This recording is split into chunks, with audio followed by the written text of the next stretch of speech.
Goa police और वहां की सरकार की समस्या ये है कि गौतम खट्टर ने जो भी बोला है वो सच बोला है और उसके खिलाफ एफआईआर करने वाले के पास भी उसके कोई जवाब नहीं है। ऐसा नहीं है कि ये एफआईआर में लिखा रहा है कि ये झूठ बोल रहा है, इतिहास के साथ छेड़छाड़ कर रहा है या अज्ञानी है या विद्वान नहीं है, अशिक्षित है और ऐसे ही बोल के लोगों को भड़का रहा है। नहीं, उसे भी पता है और दुनिया में जितने भी सनातनियों के खिलाफ बोलने वाले लोग हैं, एफआईआर करने वाले लोग हैं, सबको पता है कि उनके औकात क्या है। उनको खुद पता है कि ये सब सच बोल रहे हैं, बस सच सुनना नहीं चाहते। ये समस्या खड़ी हो रखी है पूरे देश में। आज सनातनी सच बोल रहा है, इतिहास से जुड़ी हुई बातें बोल रहा है, साक्ष्यों के साथ बोल रहा है, लेकिन कुछ गवारों को ये बातें किसी को पसंद नहीं है और वो अपनी शक्ति से, ताकत से, अपने वोट बल से इनको चुप करा देना चाहते हैं, इनका मुंह बंद करा देना चाहते हैं। यही हमारे देश की सरकार और पुलिस कर रही है। गौतम खट्टर के केस में यही है, सब पता है उनको। पुलिस ने ये दावा नहीं करा कि गौतम खट्टर ने झूठ बोला है, जो बोला है वो बिल्कुल साक्ष्य बोले, सत्य बोले और उसके पास प्रबल मात्रा में साक्ष्य भी हैं उन चीजों के। तो अब क्या करे पुलिस? ऐसे ही अनामिका उपाध्याय के केस में भी यही किया गया।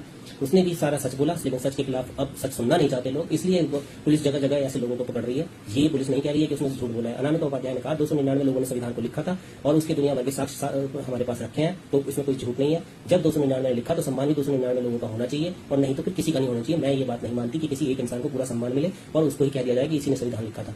तो ऐसा तो सारी दुनिया मानती है, हम नहीं मानते हैं। इसमें क्या हो गया?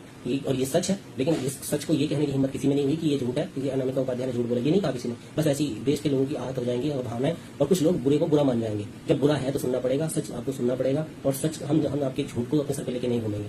तो अनामिका उपाध्याय के केस में ये हुआ। और एक दोस्तों आपको एक और बात बता दूं, अनामिका उपाध्याय को अब छोड़ दिया है पुलिस ने, वो फ्री है, अब उनके ऊपर कोई केस वेस नहीं है। जैसा कि होना था, सच का सच ही होता है। दूसरा, गौतम खट्टर जी के केस को भी लड़ने के लिए अब शिवशंकर जैन जी, जैसा कि वो हमेशा करते आए हैं, सनातनियों के साथ हमेशा खड़े रहते हैं और उन्होंने सनातनियों की लड़ाई हमेशा से लड़ी है, चाहे उन्हें कुछ भी झेलना पड़ा हो। और उनके लिए हम सनातनियों का बनता है कि उन्हें सम्मान, और मैं उनका पूरा पूरा धन्यवाद करता हूँ, सलूट करता हूँ और उनके त्याग के लिए उनका कोटि कोटि उन्हें भी नमन करता हूँ। क्योंकि ऐसे योद्धा भी कभी कभी सदी में एक आध बारी पैदा होते हैं। ये पिता पुत्र भी हमारे लिए कहीं ना कहीं बहुत बड़े सम्मान की योग्य है और क्या नहीं चाहते। और वो अपने विरोध का जो तरीका है वो अब उन्होंने यही समझ रखा है कि शरीफ लोगों और जो सच बोल रहा है उनके नाम एफआईआर कराओ और उन्हें जेल में डालने की कोशिश करो। हालांकि खैर कुछ होना नहीं है। ये जो सरकार ने गौतम खट्टर या अनामिका उपाध्याय जैसे लोगों के साथ किया है, ये कहीं ना कहीं आप देखना फ्यूचर में ये बड़े नेता बनेंगे। ऐसे लोग जिनके साथ एफआईआर होगी, जिनके ऊपर जितने दिन तक ये जेल में रहेंगे, जितने दिन तक भी इनके ऊपर ये अन्याय होगा, उतने ही दिन इनकी पॉपुलैरिटी बढ़ेगी, लोग इनको जानेंगे, इनके बारे में पढ़ेंगे और ये कहीं ना कहीं बीजेपी या ऐसी सरकारों की नाव का बड़ा छेद साबित होंगे, जिसके द्वारा ये नावें डूबेंगी और इनको इनके अहंकार के साथ डूबना पड़ेगा। क्योंकि अब जिस तरह के कर्तव्य, जिस तरह के ये कदम उठा रहे हैं सनातनियों के खिलाफ,